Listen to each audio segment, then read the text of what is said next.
Hey, bonsoir tout le monde. Oui, vous ne rêvez pas, je suis réellement en train de le faire pour vous annoncer une bonne nouvelle. On a passé le cap des 100 abonnés sur YouTube, ce qui me paraît énorme. Hein, concrètement, pour moi, c'est pas beaucoup en réalité, mais ça me paraît énorme. Du coup, pour fêter ça, je me suis dit que ça pouvait être fun de refaire un tuto au couteau papillon, c'est-à-dire refaire le même format de vidéo que la première qu'il y a eu sur ma chaîne, qui à la base était un gag. Et je me suis dit du coup que j'allais en refaire un pour fêter ça, parce que bon, je pense que ça vaut le coup et ça peut être marrant. Alors par contre, je préfère vous prévenir, ça sera réalisé avec à peu près autant de professionnalisme que le premier, c'est-à-dire que ça va être nul à chier. Bon, je me suis quand même donné la peine de mettre un fond blanc, histoire que ça fasse joli et propre, mais bon, le montage et ma performance va être à peu près aussi bidon. Donc j'ai toujours le même couteau. Vu que vous avez été à peu près 100 000 milliards à me demander où est-ce que je l'avais acheté, c'est quoi comme modèle, combien il coûte, je vous mets tout dans la description, histoire que vous arrêtiez de me spammer les commentaires pour me demander où est-ce que je l'ai acheté.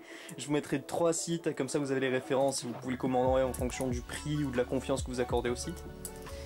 Et voilà. Donc je vais vous montrer une figure qui, ma foi, est toute basique, hein, c'est vraiment une figure toute simple, exactement comme la première, c'est un peu le même type. Mais voilà, ça sera vraiment une figure toute simpliste, toute vraiment facile à réaliser, qui est, moi je l'appelle l'aller-retour.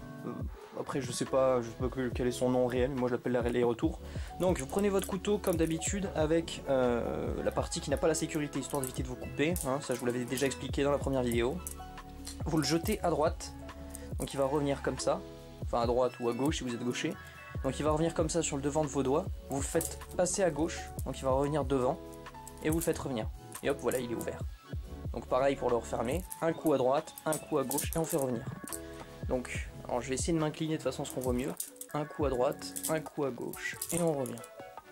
C'est vraiment tout simple, j'ai tapé dans le pilier de ma caméra évidemment, parce que je suis encore et toujours un gros sagouin.